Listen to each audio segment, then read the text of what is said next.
It takes a second. All right, great. Yep. So welcome to UX Coffee Social UX Internships 101 with Sam and Max. I'll get them to introduce themselves. And if you two could also just give us an introduction to how you got into UX in the first place. Max, do you want to go first? Sure. So I'm Max. I'm currently a full-time UX researcher at Facebook. I work on the remote presence team, which is like the video and voice calling across Instagram and Messenger. I just joined Facebook full-time last September, September 2020, but I had interned twice, 2 summers before that, summer 2018 and 2019.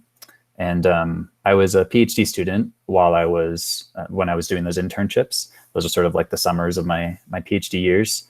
And yeah, how I got into UX, I think what's really funny about this field is people come from like all different places, and it's really fun to hear where people came from. My undergrad was in physics and astronomy, so like totally different than what I'm doing now. And I worked for about 3 years before I started grad school. I think what got me interested in UX was just like, kind of maybe a long story short, was just trying to work on something that affects so many people in the world. Like technology plays such a huge role in our lives globally at this point. And it's really exciting to get to work on things that touches so many people, and having a hand in that, and trying to steer it in the right direction as best we can with users in mind, or people at the forefront. So yeah, that's kind of what got me interested in it. I was a PhD student at UC Berkeley in the School of Information. And that program it's kind of like a human-computer interaction program. It's all about like how people use technology, very interdisciplinary. So some people are like social scientists, some people are computer scientists, but it's really fun to be at that kind of mixing pot of fields. Yeah, and I can take more questions later. Happy to expand later on anything, but that's me. Great, thank you. Thanks, Max. Such a cool thing to study as well. Like, that's very cool. Sam? Yeah, so I'm Sam. I am currently the CEO and co-founder of a company called Bloxbiz. What we do is we put what look like 3D billboards in video games. And before this, I was working at Facebook as a product designer. And that's how I got recruited to this talk. And then my background in product design and throughout internships kind of started with computer science. So I originally was studying computer science, and I was going to the University of Maryland, and I took a year off to do this program called Make School, which is like a startup education program. And their philosophy was you learn better by doing. So it was a totally project-based curriculum. And we were tasked with learning computer science by building apps and websites. And we were put on little teams, and all of us were just programmers. So there were no designers on these teams. And through that, I just kind of like stepped up and took on the role as designer for the projects I worked on, and realized I was spending more and more time in Sketch and thinking about the UX, and less time thinking about writing good code. And then after that, I got an internship as an iOS developer, but I was looking for something where I could start to explore if I actually like design. So it was with a very small team. The company was called Slide, and I was mainly responsible for developing the app for the company, but I got to work with their head of design and design some of the UX. And then the following summer, I got a product design role at this company called Bread. And that was like my first full-blown design internship, and worked with the design team. Didn't have to write any code that year, which was a nice change of pace. And in school, I originally studied computer science, and I went to the University of Maryland, and they didn't have a design major, but they had a program that let you create your own major. So I created a major called product design and software innovation. And pretty much it let me stop taking computer science courses, and I got to study philosophy, art, and business. And I kind of made that represent design. Wow, very interesting backstory as well, both of you. Thank you so much for that. That's really great to get an introduction there. So what we're going to do now is talk through a few topics that we've kind of put together that we think are relevant to this topic, and then we'll go into audience questions. So again, pop them in the Slido or in the chat, and we'll get to those at the end. So let's start off with the basics. How did you both go about finding a UX internship? I'll let you decide who goes first on this one. You can go for it, Sam. Sure. So I was just talking about it a little bit, but my first UX internship, I really sneaked myself in there. I technically got an iOS development internship, but I found a company that was small enough where the roles were broad. So I got the opportunity to do UX in that role. And then for my second internship, I was still interested in working at startups. And I found AngelList really successful for me. So I was connecting with companies there, and I had a portfolio of projects. And for startups, I think what startups really love to see is that you can just build things. So I found my portfolio was effective to applying to startups. Yeah, for me, I knew I was interested in, like, after you do a PhD, you kind of can either go into academia or industry. And I knew I was really interested in industry, so doing an internship was, or at least one was, like a big part of what I wanted to get out of grad school. I think a lot of things were actually advertised internally to my department. So I think if you're in a grad program, like, definitely reach out to like your career center or other staff in your department, and they're usually well equipped to like kind of tell you what other people have done in the past. And then there's some kind of connection with a company or like a history there. I applied to a lot just like through online portals, to be honest, like just through the company's websites.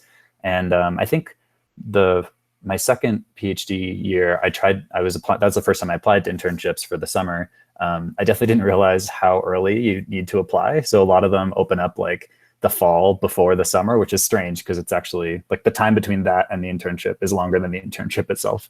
But they open up really early. And I think another mistake that I made, which might be getting into a later question, but was kind of like over focusing on what I was already studying. So like in academia, it's really all about what you study. And then in industry, it's more like how you go about it. It's like the methods that you have for research, at least. And so I was over attached to like my specific topic that I was researching for my PhD. And I kind of like turned down an internship that I think actually would have been really interesting. It just wasn't like exactly what I was working on. So yeah, I think something I would have done differently is to like accept or be more broad about the things I was looking for. And then the thing I think that actually got me like pushed ahead in the queue for my first Facebook internship was getting a referral from someone who had previously interned, or I think they were full-time, they'd already converted to full-time. And a lot of these companies have like incentive programs for referrals. So like, don't feel shy about asking people for referrals. Oftentimes they benefit too. And at least at Facebook, and I think this is true at other places too, you can kind of indicate like how well you know the person when you refer them. So you don't have to know someone super well. You can show that like you tick off the box. It's like, I've only just met this person once or something like that. But yeah, the referral was a big part of getting the first one. And then the second one, I hadn't finished my PhD yet. So instead of a return like job offer, it was a return internship offer at the end. I guess I'd done well enough, and that's what got me the second one. +1 to referrals. I applied to, this was for a full-time role, but I applied to all the major tech companies and got rejected from 99% of them. And then I got a referral to Facebook, and that was the one that landed. Yeah, so huge help. Also, like whenever anyone asks me for a referral, I always say yes. I tell friends like, I'll refer you. Because yeah, there's that big incentive. One other thing that I started doing when I started to apply to full-time positions that I wish I had done sooner was I looked for people who went to my school on LinkedIn, who were alumni and in a similar role. And I just reached out to them. Really, it was to look for a job, but I framed it as I was just looking for guidance. And then people, after we had a conversation, were like, oh, I have an opening for you, and things like that. So I found that really helpful as well. I wish I did that for internships, and I also just wish I did that to like find mentors.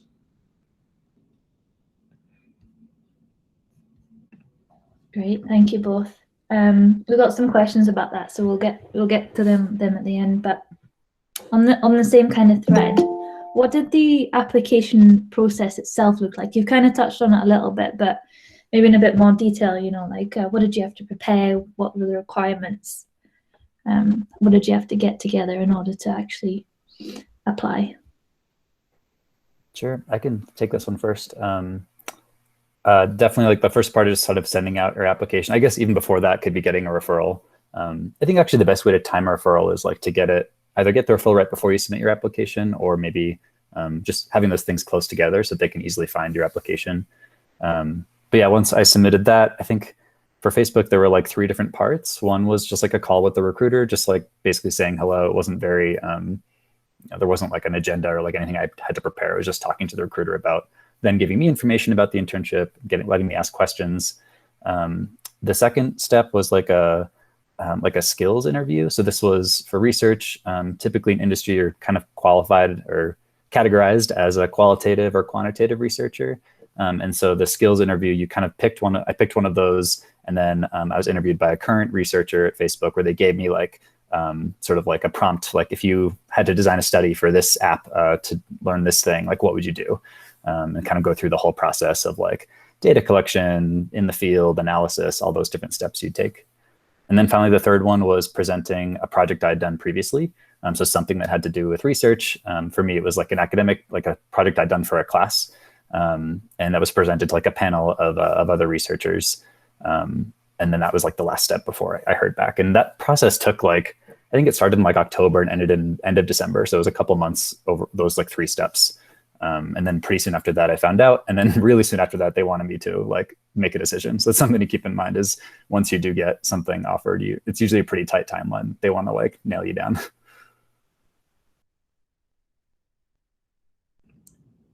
Max, for your internships, was it a similar process or different?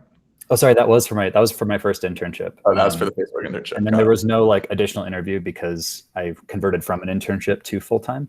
So that was sort of like, essentially that's like a big long interview in itself. But yeah. Cool. So my process with Facebook was similar. I think it was just designed a little bit differently to be focused on product design. So similarly, there were like 3 stages. The first was a screening where I spoke with the recruiter, and it felt almost like a portfolio review. We did take a look at my portfolio together, but I think it was really just them to make sure that like I was who I was saying I was, and I could talk about my work. And then the second stage of the internship was 2 back-to-back calls. The first was a portfolio review where it was more like a deep dive into my portfolio, and there were questions, and it was more presentation style and less conversational. And then the second part of that second stage is an app critique. And what that involves is we look at an app together. You actually like get to pick which app you want to critique. So often the interviewer will ask you, can you choose 3 apps on your phone? And then the interviewer will pick one. So I think I did YouTube. And we like walk through the app and talk about different design decisions that were made in that app. And then after that, there's an on-site where it's pretty much everything you've already done, just more in depth. So did a portfolio review, but it was like an hour long with like 6 people in the room. And then an app critique, similarly, it was an hour long. And then the one key difference was there was also a problem solving exercise where they would give you like a design challenge and you whiteboard coming up with a solution to that problem. And mine was redesign or create a calendar for iOS. So like super broad. And you just have to like decide what problem with calendars you want to solve. And it's like somewhat collaborative. And then for internships, I had a dramatically different experience. So my first internship, it was a very small team. I spoke with them. I think they saw my GitHub and I got an offer, and that was it. My second internship was somewhat similar to my first one, but they did give me a take-home design exercise where it was like design a feature for us. And I don't think they really cared about the actual output, but they just wanted to see the process.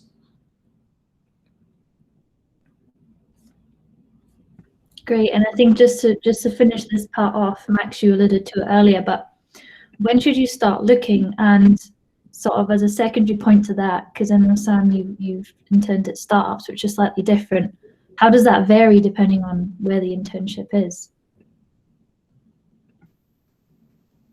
my impression is that the like larger companies have earlier timelines, but that can be kind of helpful. They're often a little more competitive, or it depends what you're going for. But it can be helpful to like kind of do that early, and then when you hear back, if you don't get one of those, maybe there's like other opportunities with smaller places later on. I've seen like the sort of timelines are shifted much closer to the summer. My experience with summer internships, but closer to the starting of the internship for places that don't have these like big, huge internship programs where they have these long timelines. But yeah, I think Sam, you could speak better to the startup life and other types of companies. Yeah, so I think it depends on the stage of the startup, but a smaller size startup, like likely under 20 or 30 people, they likely do not have a well planned out internship program. So they might not even be thinking about hiring interns. So you can just proactively apply, and they might have a position open for you or make that position for you. For the 2 internships I had at startups, the turnaround was less than like 2 months. It was like very quick. Yeah. Perfect. Okay, so looking at the sort of day-to-day of what you're actually doing on your internships, what would you each say is the biggest challenges that you have to work through, or the biggest learnings? Maybe a hard question to answer.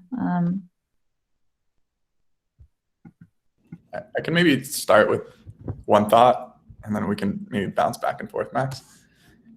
So my first design internship, I don't know exactly who's in the crowd, but for me, I was coming from like an engineering background, and design, I learned, I know like formal education about design at the time.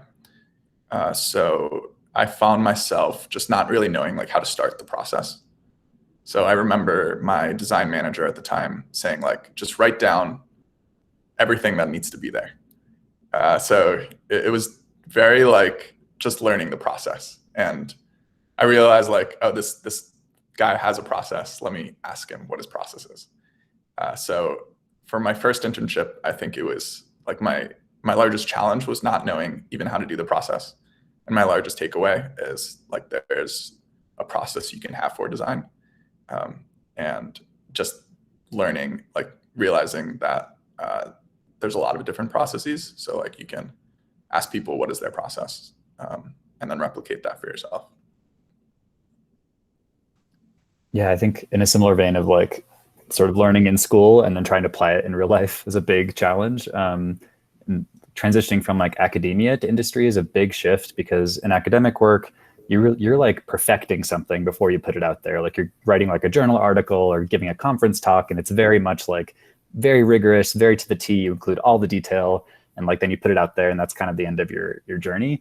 And then in industry, which is like totally different for me, and I think really difficult for people coming from academia, is like just the speed of how things go and the focus on like iterative work instead of like presenting something that's perfected and finished. Like there's a lot of resources and people to work with, and like ideas change really quickly, that you can do a lot of like kind of smaller studies or things that kind of build on one another. There's not as much like commitment to like a final draft of something necessarily. I think that's really hard to get used to, because it's the total opposite in the academic world, where it's drilled into you that like it has to be perfect. You're going to get like reviewer comments that nitpick every like table and statistic that you wrote or sentence that you had.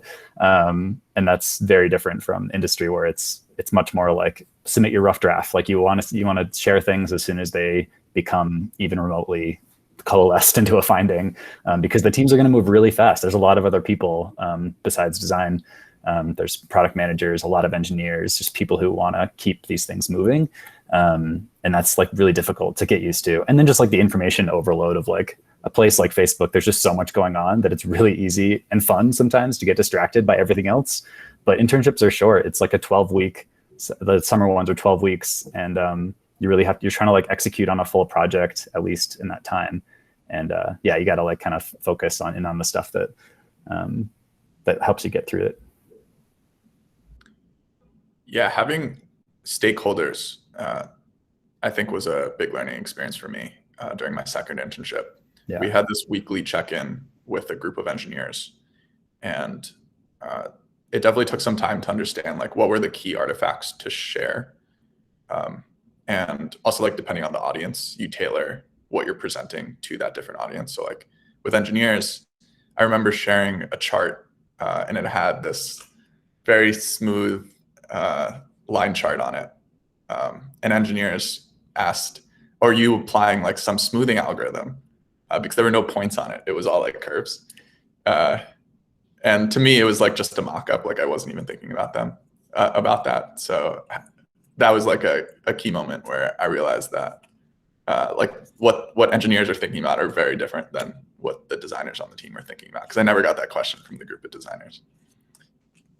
And then, yeah.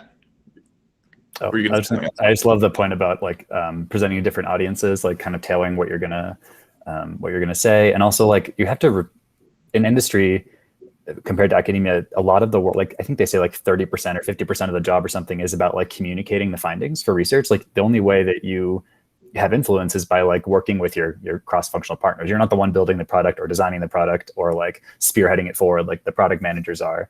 So you really have to focus on like communicating, and it can be, you might have to communicate multiple times. You might feel like you're saying the same thing over and over again, but you kind of have to like be that constant presence once you have findings to share. And that's a huge part of industry that I don't think is in academia, where you just publish something and it's out there and you hope people use it, versus like seeing people actually try to apply things and being there to remind them over and over again of what that is. Yeah, totally. Somewhat related, communicating, I think, with your manager was something I learned about, not actually as an intern, but as an intern manager. So back when we were in the office, I imagine a lot of people will be having interns remote or internships that are remote. It was very easy to always keep my manager in check on like what I was working on, because he would sit next to me. But then with intern managers, I mean, now that we're all remote, that like tap on your shoulder or like look at this type of experience is very different. So as an intern manager, I found myself having to ask every day, like, what are you working on? What's the progress? And not to micromanage, but just to make sure that like my intern was comfortable with that. Because there are like weekly scheduled one-on-ones and weekly scheduled meetings, but you don't want to wait a full week for a short internship for your intern to say, oh, I've been stuck on this one problem, when that little thing could have been solved very quickly. So yeah, just over communicate. +1.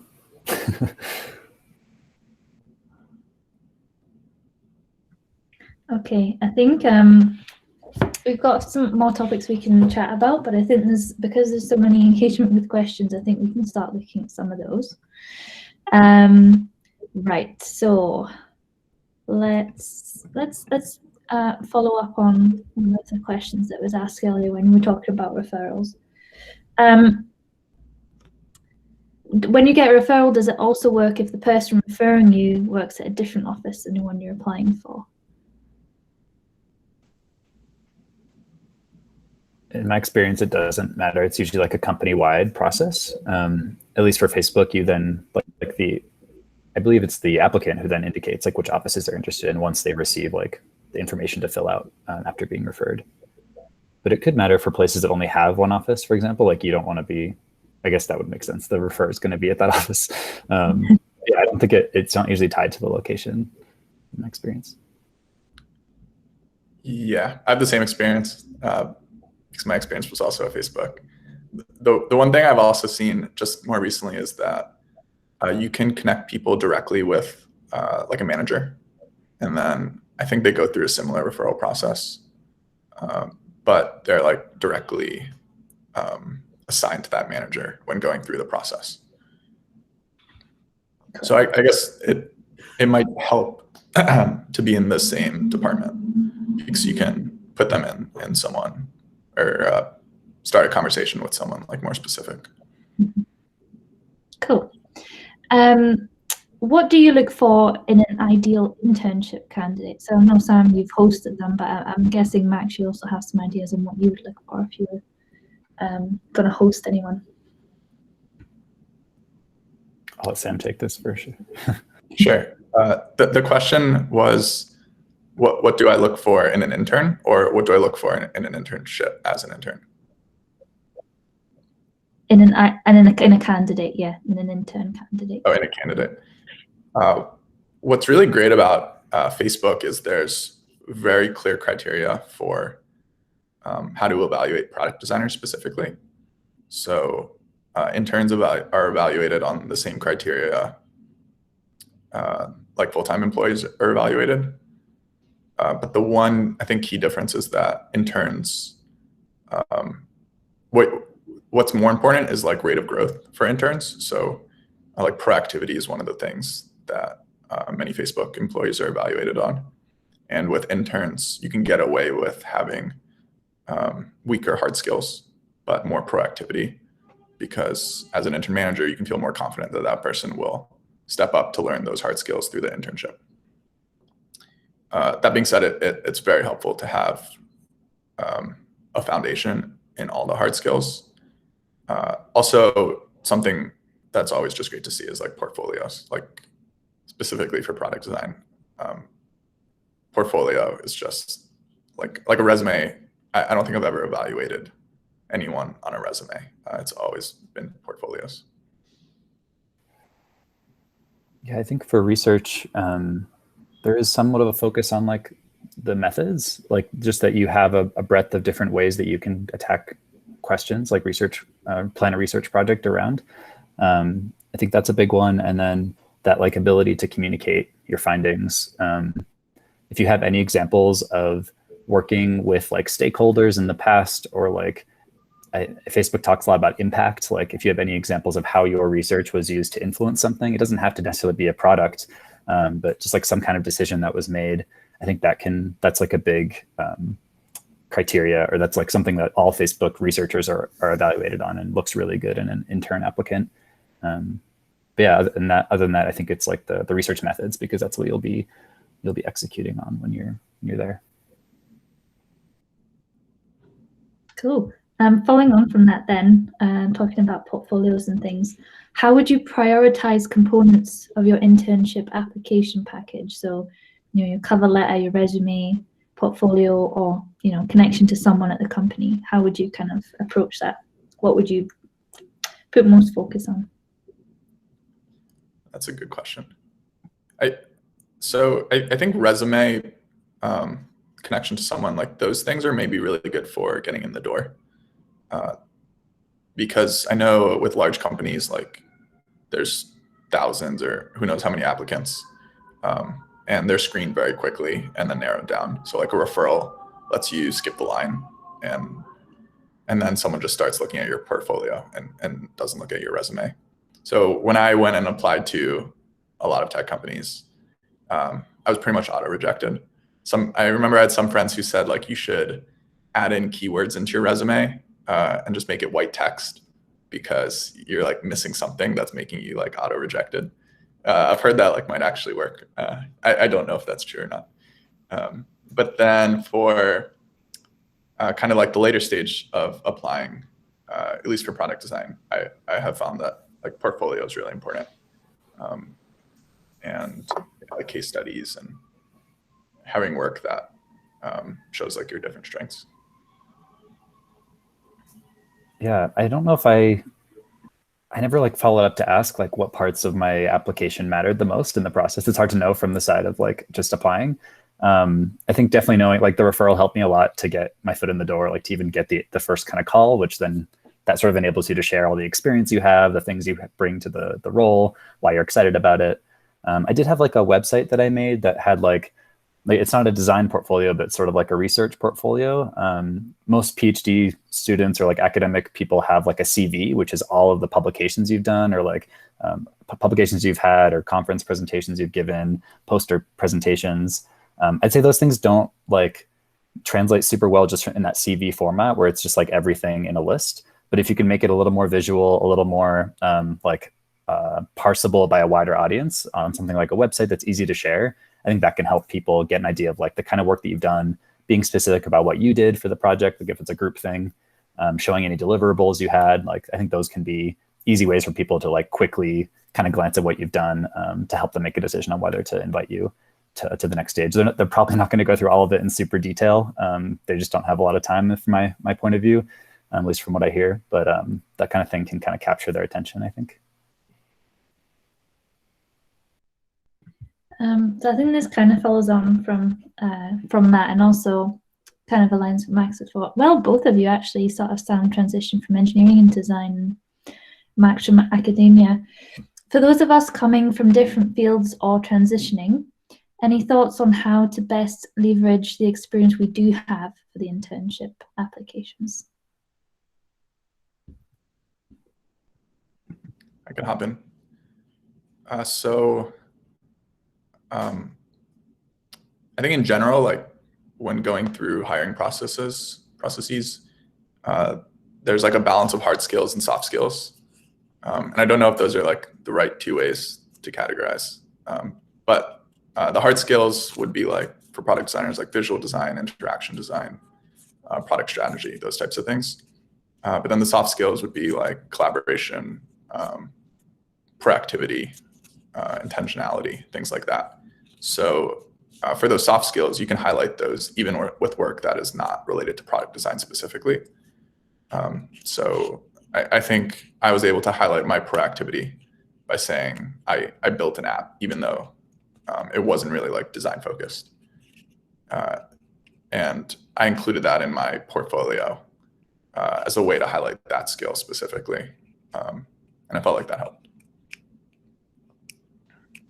Yeah, I guess the first piece of advice is like, don't shy away from thinking your experience is relevant. I think all of these fields are super interdisciplinary, especially like UX research. I just met people from so many different fields.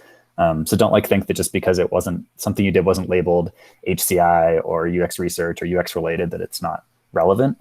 I think the big things for research is like learning how you think through problems. Like how do you sort of come up with an idea of what questions to ask and how to go about answering those questions. And that's super broad. That could be from so many different fields or different like levels of experience.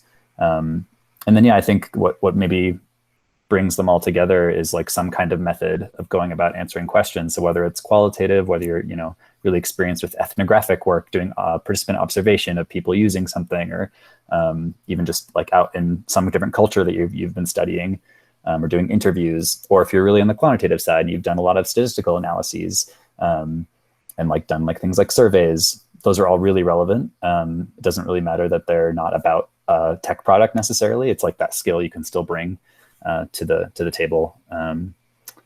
And yeah, and then I think the communication piece again, just like making sure that you can sort of showcase your ability to communicate and to work with a lot of different people from different backgrounds. Those are really helpful experiences to have documented and to sort of showcase in your application process. This question is more around research, so potentially more for Max, but as someone who wants to go into the research field, what advice would you have for the internship interview stages? So I think they're talking especially about the technical part of the interview there. Do you have any tips? Yeah, I think I keep talking about methods, but I think something like sort of meta about methods is knowing which method to use to get what kind of question answered. So like knowing like the strengths of qualitative methods versus the strengths of quantitative methods, like when do those make sense to apply? And if you are going to talk about quantitative methods, like knowing what different like statistical tests or analyses are suitable, like what are you going to get out of those, and how can you speak to their limitations? Because every method has limits, right? Like you're not going to know everything about a topic with any single research method. So being aware of what you can get from a certain method and what's really good to focus on, and being clear about what you know you can't get and would need something else to follow up on. I think like kind of having that range of knowledge about different methods is a really attractive skill for researchers.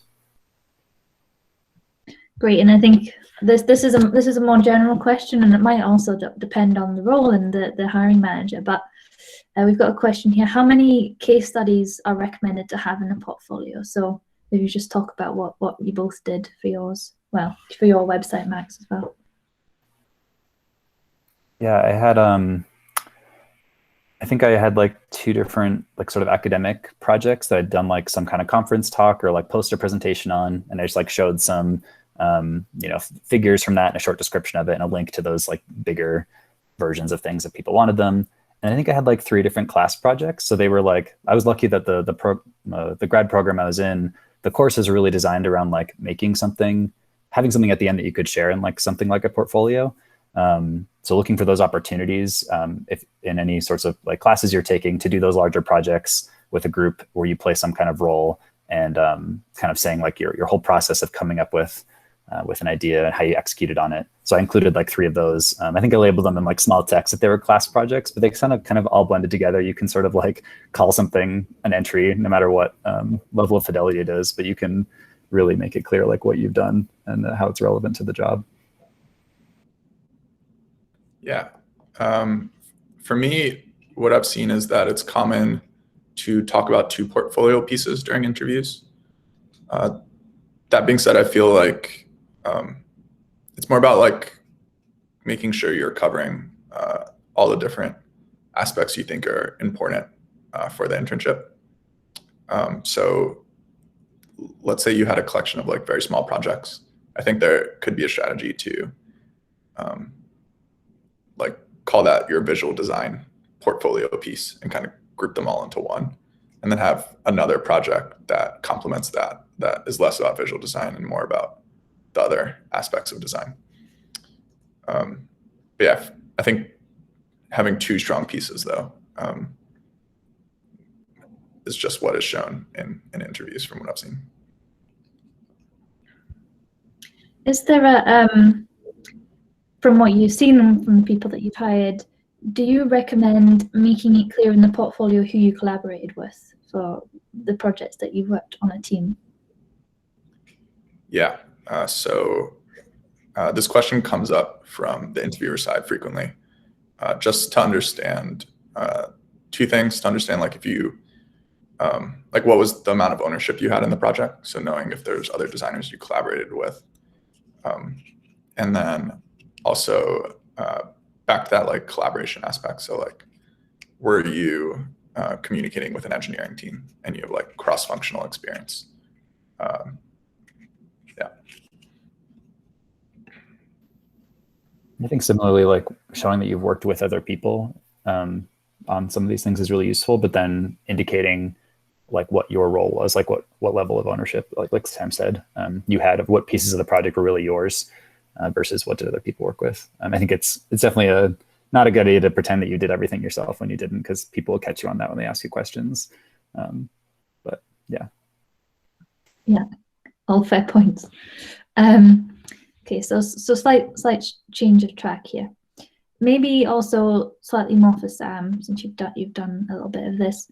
Could you speak about the pros and cons of interning at a smaller versus bigger company? The differences there. Sure.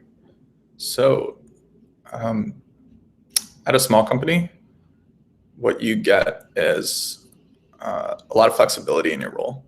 So like there might not be an official internship program. And like product designers for me might also have the option to like peek around the company and see if there's anything interesting and then jump onto those projects. And that was my experience in my internship. So in my first internship, I was a software developer who got to flex my role and work on design projects. In my second internship, I was a designer, but I got to work with the engineering team on coming up with like a design system, but I was able to like look at the code and talk with them about the components and things like that. Also, we were doing like sales and they would like pull me in to work on sales decks, which isn't really like a UX role. There's a piece of UX to it, but it's more like visual design and sales. The con of working at a small company is there's not a well-defined internship program. So like you are kind of creating the internship program for them potentially. And that puts a lot of pressure on you to kind of like know what you want to get out of it. Like I remember being asked, what do you want to get out of the internship program? And I thought that was like something they were supposed to tell me the first time around. So that involved like like I was the one who said, I want there to be like regular check-ins on my progress. And at the end, I want to know like how I was evaluated, which might seem like pretty standard things for an internship program, but they just might need some guidance, and you have to be willing to kind of give them that guidance. And then also with smaller companies, there's also likely a smaller design team. So that means less opportunities for mentors, which is something that can be like mitigated by looking for mentors outside of the company. Like you can find mentors elsewhere and just work with your small design team in the company. And I think that works fine. And then it's kind of like the opposite things at a larger company. So very well structured, but that structure means you have less flexibility to go and explore what's interesting to you if it's outside of that immediate internship program. Yeah. Max, any thoughts about the large company internship program? Yeah, I guess I was surprised like how organized it was. Like there were very specific, like there's like a mid-cycle like kind of review point, and then you get your final evaluation. They're very specific time points. And yeah, they're just kind of like, you sort of like create a schedule for that like 12 weeks to execute on. And yeah, you are pretty much, I think at Facebook, and I think this is true for other larger companies as well, your intern manager's a researcher, like at least for UX research internship, and they're supposed to come up with like kind of like a set of projects for you to pick from, but there's a lot of flexibility in what you do. Like if you're really passionate about like something and you're on this like product space and you find this one question really exciting, I don't see why they would ever turn you down. But there is like, there's even the degree of like having something sort of to pick from, or like to work with your intern manager on really structuring like what kinds of question, what kind of project you can get done in the summer timeline. And yeah, there's also like a lot of fun like events and stuff through when interning at a big company. Met a lot of people, whether they were like other research interns or just interns in general in other roles. There's like a lot of events that are for like all interns, and so you just meet people from all over the place. But yeah, it is pretty structured, and you are pretty specific to the team that you're on. Versus I've heard at smaller companies, you get a chance to kind of wear multiple hats of different roles, or like work on different topic spaces depending on kind of what you are excited about. And I think at larger companies, you're a little more limited to the place that you're sort of slotted into. But that doesn't limit what you come back to do later. If you come back for another internship or come back for a full-time role, you could be put somewhere totally different, and you can have input there about like where you want to end up. One other thing to add is the return offer, I think, varies depending on the startup versus large company. With a large company, at the end of the internship, there's very clear criteria about will you get a return offer or not, and then you know that fairly soon after, and then you feel confident about where you'll be the following summer or following internship. With a startup, one thing I do regret is just asking like, does this lead me to a return offer? Because startups, it's kind of hard to plan a year in advance. And the internship program might not be set up in that way, where they know they'll need another intern a year out. So you might have to, you're kind of like at their whim if there's an opening for you after the fact. Great, fantastic answers. It was a really good question. Okay, changing a little bit to more around networking and sort of harking back, I believe, to what Sam you were talking about around like contacting university alumni and getting you fit in that way. So how did you go about connecting and networking with those in your university's alumni network, and what types of messages did people respond to the most? I can start. So someone suggested a strategy to me that I found really effective, and it was reach out to alumni, tell them it looks like you're on a similar path and that they're just a few stages ahead of you, and you'd love to just kind of hear about their experience and collect some feedback about kind of what you're thinking about, whether it's like your portfolio, your next career move, and so on. And I always got a very positive response for that. I think a tricky part is just sometimes getting in contact with people. So like LinkedIn is great. I found Twitter to be very effective. Something else I did was just, you can like guess people's emails. So like a lot of people use like first name, last name. and then at company name. And there's even tools that will like check if that's a real email or not. So you can find someone on LinkedIn and then try to guess their email. And I found that to be very effective as well, as long as you can get their email. And yeah, overwhelmingly, I felt like people were always happy to talk. Yeah, I'd say it's very similar. If you have like some kind of personal connection with people, it's really makes it really easy to reach out. I think Sam's point about like starting with like a curiosity about like you're just kind of exploring options versus like immediately asking for a referral might be nice.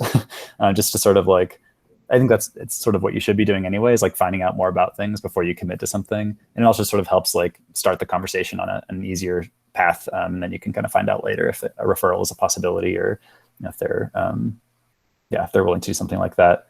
And yeah, I think people are, like Sam said, people are really usually excited and happy to talk about their experience, especially if they're only a couple stages removed from where you were. Like people want to like pay it forward, and when they've had something come up. I messaged people through like Facebook Messenger. I talked to people on email who had been interns at Facebook before, just to find out like what their experience was like.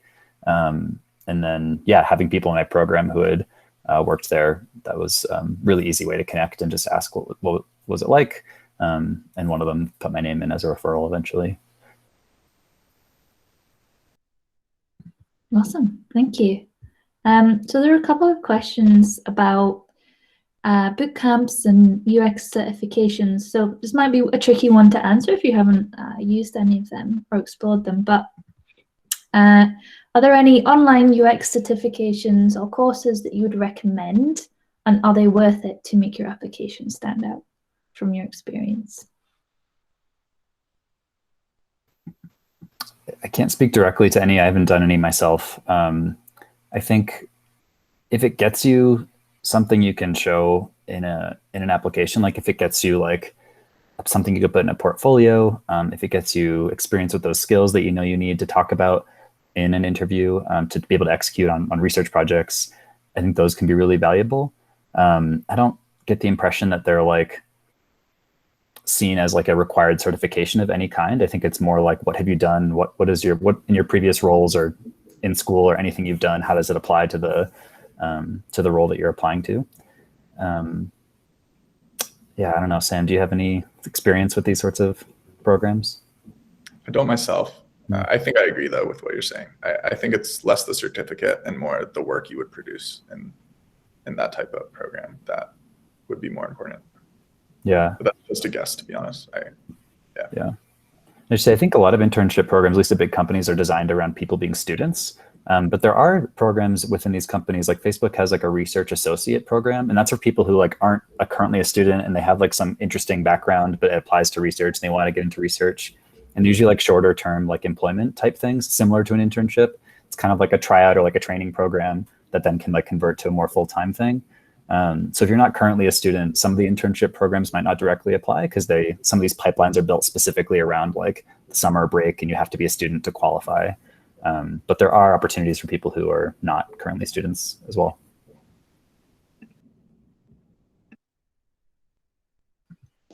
Awesome. There's a question here, which I think we've both kind of answered, but just to go back over it again, I guess generally, are you paired with any mentors during the internship?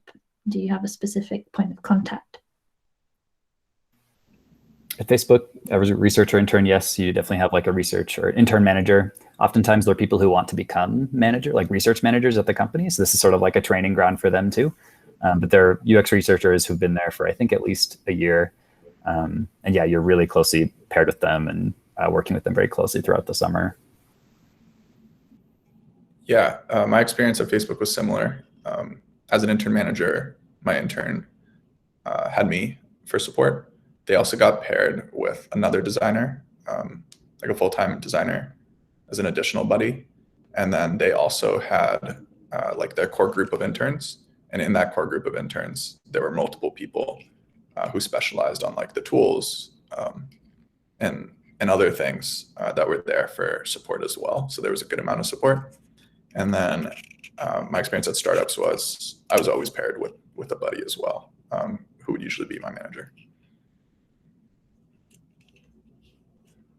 Perfect. Makes sense. Okay, so we've got 5 minutes left, and I think what might be nice is to spend that having a little bit of reflection time. So again, for both of you, if you were to go back now and sort of start again and do your internships, what advice would you give yourself, and what might you change?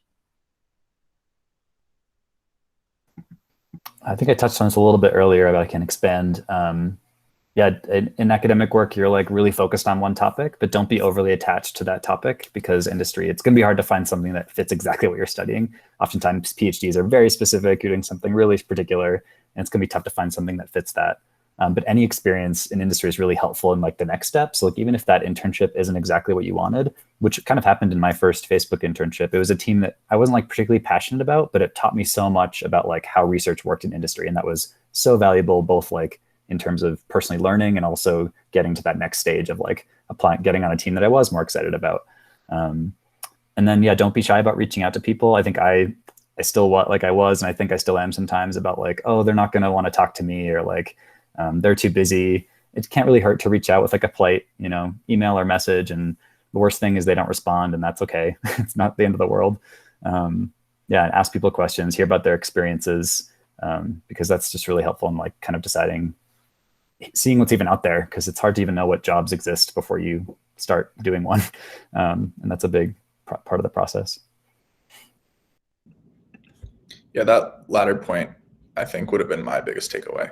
So both like internally and externally of the company I was interning at, I wish internally I just talked to my managers more. I just like kept them more in the loop on my progress and how I was feeling and the status of where I felt like I was growing at a pace that I was comfortable with, or where I wanted to accelerate.